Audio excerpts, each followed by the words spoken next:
वापस दूसरे दिन आ जाओगे सुनने के लिए, तो स्वाध्याय नहीं है, तो स्वाध्याय नहीं है। स्व को लक्ष्य में रख के जो सुनता है वो इमीडिएटली क्या करेगा, अपनी लाइफ को कनेक्ट करेगा कि अब मैं जाऊंगा, जैसे बाहर जाऊंगा या यहीं पे तय कर लेगा कि हाँ ये मैं गलती करता था, उसने स्व का अध्याय कर लिया। अब जैसे ये मैंने सुना है ना, उसको मैं अमल करूंगा। इमीडिएटली वो डिसीजन ले लेगा अमल करने का। फिर वो बाहर जाके अपनी लाइफ में जाके अमल करना शुरू करेगा। अमल करने के बाद पूछना। हम लोग क्या करते हैं, वाचना सुनते ही प्रश्न पूछ डालते हैं। अरे पहले पूरा तो अमल तो कर। नहीं, वो थियोरेटिकली प्रश्न पूछते ही जाए, पूछते ही जाए, पूछते नहीं तो इसका क्या, तो उसका क्या। ये सब दिमागी है, ये बुद्धि का व्याप है। ये बुद्धि का व्याप नहीं है। प्रश्न पूछना है, लेकिन कैसे पूछना है, पहले अमल करना है। फिर उसमें से क्या अनुभव आई, क्या दिक्कत आई, वो दिक्कत के हिसाब से प्रश्न पूछना है। हम क्या करते हैं, सीधा क्वेश्चन ठोका ठोक शुरू कर देते हैं। अरे ऐसा हो गया तो फिर आपने ऐसा बताया, फिर ऐसा हो जाएगा तो क्या। अरे तूने किया, नहीं किया, तो ऐसा हुआ क्या, नहीं हुआ, तो होने दो ना, फिर देखेंगे। नहीं, पहले से पूछ लेना अच्छा है ना। ये मूर्ख के जाम, तूने अमल किया क्या। जो होना नहीं है, ऐसा नहीं होने वाली तो हजार लाखों चीज है, तू किस किस के बारे में सोचेगा। न होने वाली चीज हजार है, लाख है, तो तू किस किस के बारे में सोचेगा। उससे अच्छा क्या है, सीधा अमल करना शुरू कर दे। तो ये स्वाध्याय में बहुत महत्व का है, जो कई लोग समझते नहीं है। स्वाध्याय इसे कहते हैं कि जो पहले सुनते हैं, फिर उसका अमल करते हैं, फिर प्रश्न पूछते हैं कि मुझे ये प्रॉब्लम हुआ, इसका क्या हल है, तो इसका हल मिलेगा। लेकिन जिसने अमल नहीं किया और वो प्रश्न पूछे जाएगा, तो उसका कोई हल नहीं है, उसका कोई हल नहीं है। तो वाचना, पूछना, फिर परावर्तना यानी रिवीजन, बार बार। क्या ये तीन चीज बार बार करनी है। पहले सुनना, अमल करना, प्रश्न पूछना। प्रश्न पूछ के वापस सो नहीं जाना है, प्रश्न पूछ के अमल करना, वापस अमल करके वापस सुनना, वापस सुन के हुए वापस दिक्कत आई, वापस पूछो। ये बार बार करते जाना, इसे कहते हैं परावर्तना। ये तीन चीज हो गई।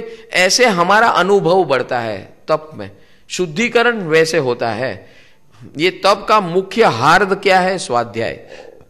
मुख्य सेंटर पॉइंट क्या है तप में, स्वाध्याय। कैसा स्वाध्याय, सुनना या पढ़ना, फिर अमल करना, अमल के बाद प्रश्न पूछना, प्रश्न जवाब मिलने के बाद वापस अमल करना, वापस सुनना, वापस प्रश्न पूछना। ऐसे बार बार करते रहना, उसी से शुद्धिकरण मिलते जाएगा। इसलिए मैं भी कह रहा हूं कि जब आप यहां पर्यूषण में आए हैं, तो ये 8 दिन या 1 दिन में कुछ नहीं होने वाला है। ये काम बार बार करने पड़ेगा। तो उसके लिए क्या है, ये परम आनंद सत्संग परिवार है, उसमें जुड़ना। ये ऐसे परिवार के साथ जुड़ोगे तो सत्संग होते रहेगा, सब कुछ काम जीवन चलते रहेगा। प्रश्न जो जीवन के आए वो हम पूछते रहेंगे, उसका हल निकालते रहेंगे, और प्रश्न आएंगे और देखेंगे। ऐसा शुद्धिकरण होते रहेगा। ये साल भर चलना चाहिए, दिन भर 12 बार चलना चाहिए, जीवन में कंटिन्यूअसली चलना चाहिए। ये 1 दिन की बात नहीं है, 8 दिन की बात नहीं है, ये रोज की बात है। जब तक जीवन है तब की बात है। तो ये वाचना, पूछना, परावर्तना, उसके बाद अनुप्रेक्षा। अनुप्रेक्षा यानी क्या, अनुप्रेक्षा यानी चिंतन। अब जो हमारी समस्या आ रही है, गुरुजी ने जो रास्ता बताया, तो चिंतन किसको करना है कि मैं हल, मेरा आपका हल आपको बनाना है कि दूसरा बताएगा कोई। आपकी प्रॉब्लम आप जानेंगे कि कोई और दूसरा जानेगा। मैं खुद को जानता हूं, मेरा प्रॉब्लम, मेरी अवस्था मुझे ही पता है, और किसको नहीं पता है। तो जब वाचना, पूछना, परावर्तना किया, तो उसमें अंदर अनुप्रेक्षा किसे करनी है, मुझे करनी है। अनुप्रेक्षा में क्या करना है, अनुप्रेक्षा में ये करना है कि मैं ये जो गुरु जी ने बताया, कि जो सदगुरु ने बताया, उसको मैं अमल कैसे करूंगा। ये मुझे डिफिकल्टी आ रही है, ये डिफिकल्टी का जवाब ये मिला, तो ये जवाब मेरे सरकमस्टांसिस में, मेरी परिस्थिति में, मेरे वातावरण में मैं उसका अमल कैसे करूंगा, इसका चिंतन कौन करेगा? सदगुरु करेंगे कि आप करेंगे? इसी का नाम है अनुप्रेक्षा। अनुप्रेक्षा यानी साक्षी भाव बार बार करना। अनुप्रेक्षा यानी विटनेस, विटनेस बन के, यानी कि मैं मेरा काम, मेरा कार्य कैसे निकालूंगा उसका अनुसरण करना, उसी का नाम है अनुप्रेक्षा, यानी चिंतन करना।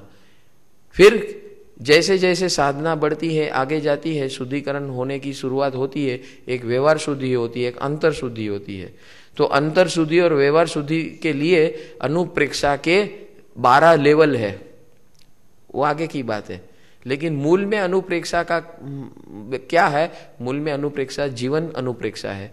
तो जीवन में हमारे चिंतन करते हुए हमको अपना सॉफ्टवेयर, अपना सॉल्यूशन क्रिएट करना है अपने वास्तविकता के हिसाब से। हमारे जीवन में किस प्रकार के लोग हैं, हमारे जीवन में किस प्रकार का परिवार है, वातावरण है, हमारे जीवन में किस प्रकार के नौकरी धंधे हैं, हमारे जीवन में किस प्रकार के समाज है, हमारे जीवन में कैसा कैसा वातावरण है। तो ये सब किसको देखना है? मुझे देखना है। वो जो रास्ता दिखाने वाला थोड़ी उसको पता है आपकी परिस्थिति। समझ में आ रहा है? तो उसका रास्ता उसका चिंतन किसे करना है? हमें करना है। तो ये चिंता में से चिंतन कन्वर्जन करने का माध्यम है और इसी को तप कहते हैं। तो ये हो गया वाचना, पूछना, परावर्तना, अनुप्रेक्षा। और अनुप्रेक्षा जब होती है, ये चारों को बार बार करना है, ये चारों को बार बार गोल गोल घुमाना है। ये सतत करते रहना, यही तप है। और ये सतत करने के लिए सत्संग और सेवा आवश्यक है। सत्संग और सेवा, इसी से शुद्धिकरण होगा, यही सबसे बड़ा तप है। सत्संग सेवा, सत्संग सेवा। तो इसके अंदर पूरा स्वाध्याय आ गया। और 5वां जो है वो क्या है? क्या है 5वां? धर्म कथा। धर्म कथा यानी क्या?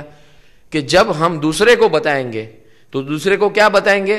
बुक में से बताएंगे तो गए काम से, शास्त्र में से बताएंगे तो यानी उसका प्रभाव नहीं पड़ेगा। स्व का अनुभव जब बताएंगे तो अपने आप पता चल जाएगा, उसका प्रभाव पड़ता है अपने आप, क्योंकि वहां रिजल्ट है, परिणाम है। बताने वाले के अंदर जो परिणाम होगा वही परिणाम वो दूसरे को दे सकता है। अगर उसके खुद के पास नहीं है तो वो धर्म कथा नहीं है। प्रवचन देना धर्म कथा नहीं है, व्याख्यान देना धर्म कथा नहीं है। स्व का अनुभव दूसरे को उसको समझ में आए उस प्रकार बताना, उस प्रकार पिरसना, उसी को धर्म कथा कहते हैं। धर्म कथा प्रवचन और व्याख्यान नहीं है। धर्म कथा स्व का अनुभव, जगत को उसको समझ में आए ऐसे बताना। ऐसा कार्य कौन करता है? सबसे उत्तम हमारे जिन परंपरा के अंदर ऐसा कार्य उपाध्याय भगवान करते हैं। वो स्व का अनुभव, ये रहस्य, शास्त्र का रहस्य जो सामने व्यक्ति होता है उसको समझ में आए ऐसे पिरसते हैं। ये धर्म कथा तप है, सबसे उत्तम है, सर्वश्रेष्ठ है। इससे क्या होता है कि जो अनुभव उनके स्व के हुए हैं वो करते करते 1 को बताएगा, 2 को बताएगा, 100 को बताएगा, 1000 को बताएगा, लाख को बताएगा। तो जैसे जैसे जितने लोग को बताएगा उतना उतना शुद्धिकरण का प्रोसेस उतना उतना फास्ट उसके स्वयं में होगा। माध्यम कौन है? ये बाहर का जगत। सब समझो 100 जन को समझा रहे तो उनका अनुभव 100 गुना हो गया। वो लाख को समझा रहे तो उनका अनुभव लाख गुना हो गया। तो सबसे बड़ा लाभ किसको मिला? जो समझा रहा है उसको मिला ना। जो समझने वाला है उसको तो जो मिलना है उसके भाग्य में वो मिलेगा। तो लोग मुझे पूछते हैं कि आप ये धंधा क्यों शुरू किए हैं? बोला सबसे बड़ा लाभ तो मुझे मिलता है, तुमको मिले न मिले मुझे क्या करना है। बोलता है आप बहुत स्वार्थी हो। मतलब तू भी बनना, कौन बोलता है ना? हाँ, तो ये देखते देखते इतने सेवक हो गए। बोलते हैं हमको भी ऐसे ही स्वार्थी बनना है। स्वार्थी किसे कहते हैं? स्व का अर्थ उस स्वाध्याय का परम सीमा का तप है।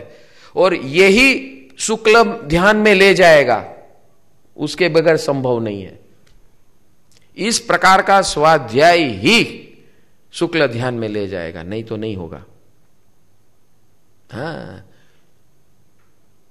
ये तल्लीनता संलीनता जो है, आत्म संलीनता कैसे आएगी? ये बार बार करना पड़ेगा। और ऐसे समागम होगा, ऐसे होगा, बार बार कहते रहेंगे तो सबसे पहले सुनने वाला कौन है?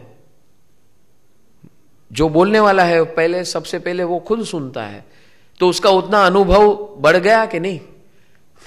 हाँ, तो सबसे भाग्यशाली कौन है? बताने वाला। हाँ, अगर वो अनुभव को अनुभव द्वारा बताता है तो, वो व्याख्यान प्रवचन देता है किताब में से, तो उसका वो स्वाध्याय है ही नहीं।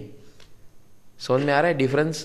तब स्वाध्याय किसे कहते हैं और प्रवचन व्याख्यान किसे कहते हैं? There is a vast difference between स्वाध्याय एंड प्रवचन।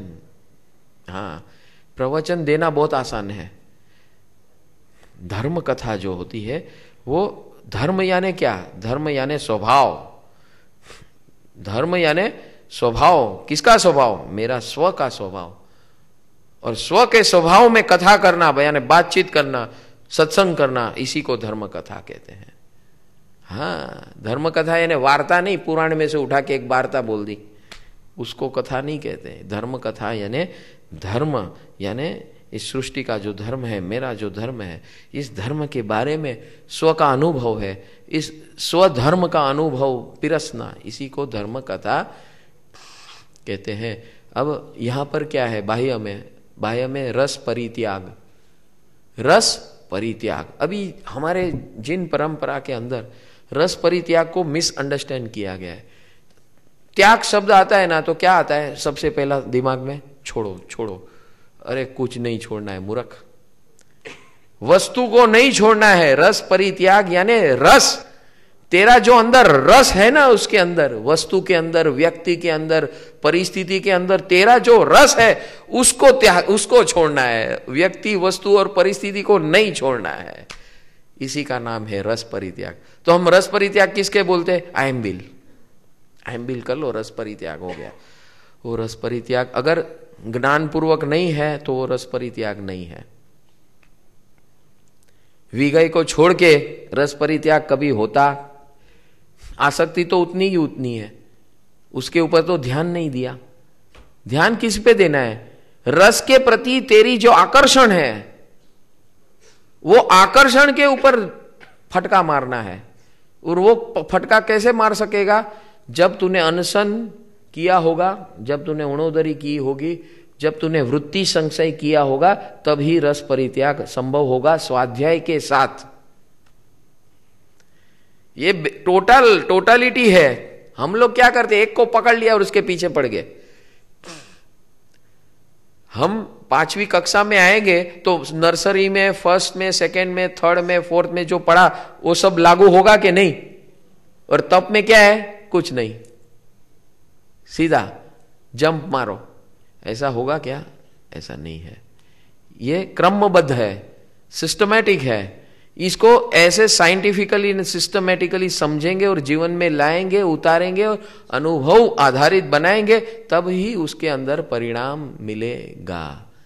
अब 5वां तप, अंतर तप। 5वां तप क्या है भाई? हाँ, ध्यान। ध्यान लास्ट है। कायोत्सर्ग। अब स्वाध्याय करने के बाद हमें कायोत्सर्ग करना है। कायोत्सर्ग कैसे करना है? काया से ऊपर उठना है, मन बुद्धि के विषय से ऊपर उठना है। प्रतिकोण में हम रोज कायोत्सर्ग करते हैं। और आप महसूस करेंगे जब हम ये आलोचना, प्रतिगमन और पचखान करते हैं कायोत्सर्ग पूर्वक। कायोत्सर्ग यानी क्या? कि शरीर के भान से ऊपर उठना। वो कैसे होगा? वो धीरे धीरे उसके अभ्यास से होगा। काया के भान से ऊपर उठना। काया के भान से ऊपर कैसे उठेंगे? काया में रुचे पचे क्यों रहेंगे? क्योंकि व्यक्ति, वस्तु, परिस्थिति को हम महत्व देते हैं। व्यक्ति, वस्तु और परिस्थिति को महत्व देना जैसे बंद करेंगे स्वाध्याय पूर्वक, वाचना, पृछना, परावर्तना, अनुप्रेक्षा द्वारा, तभी जाके कायोत्सर्ग अपने आप होगा। कायोत्सर्ग करने की प्रक्रिया नहीं है, वो स्वयं है, स्वयंमेव है। लास्ट दो जो स्टेप है वो स्वयंमेव है। मेहनत और पुरुषार्थ कहां तक करना है? स्वाध्याय तक। मेहनत कहां तक है? स्वाध्याय तक है। कायोत्सर्ग और ध्यान, शुक्ल ध्यान, वो अपने आप प्रकट होने वाली, ये परिणाम है, ये करने का कार्य नहीं है। हम प्रतिकोण में जो कायोत्सर्ग करते हैं वो करने का कार्य करते हैं, वो एक्चुअल कायोत्सर्ग नहीं है। कायोत्सर्ग यानी क्या? ये स्वाध्याय और ये 4 तप जो हम करेंगे रस परित्याग तक, तो उससे जो परिणाम प्रकट होगा उससे बाकी के बाह्य और अंतर तप अपने आप प्रकट होते हैं। बाह्य और अंतर दोनों अपने आप होते हैं, उसमें करने की भावना नहीं होती है। अगर करने की भावना होगी तो शुक्ल ध्यान कभी भी प्रकट हो नहीं सकता, क्योंकि कोई ध्यान करने की बात है ही नहीं। भगवान कहते हैं ज्ञान तेरा, ज्ञान ध्यान और भान तेरा स्वभाव है, वो करने की चीज नहीं है। ज्ञान ध्यान और भाव, अरे ज्ञान ध्यान और भान ये तेरी करने की चीज नहीं है, वो स्वयमेव है, सहज है, यही तेरा स्वभाव है। इस स्वभाव को निखारने का ये प्रोसेस है। तो कायोत्सर्ग यानी काया का भान। अभी देखो हम टाइम का भान भूल गए कि नहीं? वो आ गया हमारा नीचे वाला है जो खिलाने वाला है, वो बेचारा राउंड मारता है, कब से दिख रहा है मुझे। लेकिन हम भान, क्योंकि ये अभी इतना विशेष है कि इसको पूरा करना आवश्यक है कि नहीं? अगर यहां इसको छोड़ दिया तो ये जिंदगी में वापस कभी मिलेगा उसका कोई भरोसा। तो महत्व किसका हो गया? ये हो गया ना। तो ये कायोत्सर्ग हो गया कि नहीं? कुछ याद आता है क्या? खाना पीना, ये टाइम बीम कुछ याद आता है? तो ये कायोत्सर्ग है, इसी को कायोत्सर्ग कहते हैं। ये सहज कायोत्सर्ग है। इसके अंदर हमने ऐसा तय नहीं किया भाई जानेणम मोड़ेणम अप्पाणम, अरे वो जानेणम मोड़ेणम अप्पाणम ओसीराम, ये अपने आप सहज भाव से हो गया, हो रहा है, अभी हो गया नहीं, चल रहा है अभी। यही तो कायोत्सर्ग है। कायोत्सर्ग को कहां ढूंढेंगे? वो ढूंढने वाला कायोत्सर्ग होता ही नहीं है। जो हम मेडिटेशन करते हैं ना दुनिया भर का, वो कोई मेडिटेशन है ही नहीं। मेडिटेशन ये है जो अभी चल रहा है, ये सजभाव से खड़ा हो रहा है, इसी को मेडिटेशन कहते हैं। दिस इज वास्तविक मेडिटेशन। We are enjoying. आप सब एंजॉय कर रहे हैं इसलिए बैठे, नहीं तो अभी उड़ के भाग गए होते। हाँ, और 3 घंटे से बैठे हैं, छोटी मोटी बात नहीं है। हाँ, पिक्चर में भी आप नहीं बैठते इतना, है कोई सीरियल भी में भी इतना नहीं बैठते, और यहां मग्न होके सब भान भूल के बैठे हैं, है कि नहीं? यही तो कायोत्सर्ग है, लाए हुए कायोत्सर्ग। और काय क्लेश, अभी काया को जो तकलीफ हो रही है वो आपके दिमाग में है ही नहीं, यही तो काय क्लेश है। काय क्लेश करने की चीज नहीं है। बोलते हैं मैं काय क्लेश करने जा रहा हूं, आतापना लेने जा रहा हूं। अरे कोई आतापना लेने की चीज नहीं होती है, वो अहम है। अहम, वो अहम का पोषण है, वो मोह का पोषण है, दुनिया को दिखाने के लिए कि मैं कर सकता हूं, ये अहम है। आतापना लेने की बात नहीं है, वो सहज भाव में आतापना, सूर्य आ गया, प्रकाश आ गया, ये आ गया, वो आ गया, वो आ गया, वो हम अपनी अपने मस्ती में मग्न है, उसी को कायक्लेश और कायोत्सर्ग कहते हैं। ये कायक्लेश और कायोत्सर्ग ये अंतर की अवस्था है, मन बुद्धि से पर की अवस्था है। और मन बुद्धि से पर जाएंगे तभी संलीनता आएगी, प्रतिसंलीनता। बाह्य के अंदर लास्ट स्टेप है प्रतिसंलीनता। प्रतिसंलीनता यानी लीन, मग्नता, संपूर्ण मग्नता, यही शुक्ल ध्यान है। तो यानी बाह्य और अंतर तप में लास्ट 2 स्टेप है, वहां कोई प्रयत्न कार्य है ही नहीं। अगर कार्य है तो हम भोगता है, करता है तो भोगता है। हम भोक्तापना में से हमें मुक्त होना है, यही तप का उद्देश्य है। भोगता है तो हम भुगत तो रही है, बूझे नहीं होना परेशान, इस अवस्था को प्राप्त करना है। और यह अवस्था कहां से प्राप्त होगी? रस परित्याग और स्वाध्याय से। और ये जो इसके बाद जो अवस्था प्रकट होगी वो सहज अवस्था है, वो करने वाला तप नहीं है, वो परिणाम तप है। कायोत्सर्ग, कायक्लेश वो परिणाम तप है। शुक्ल ध्यान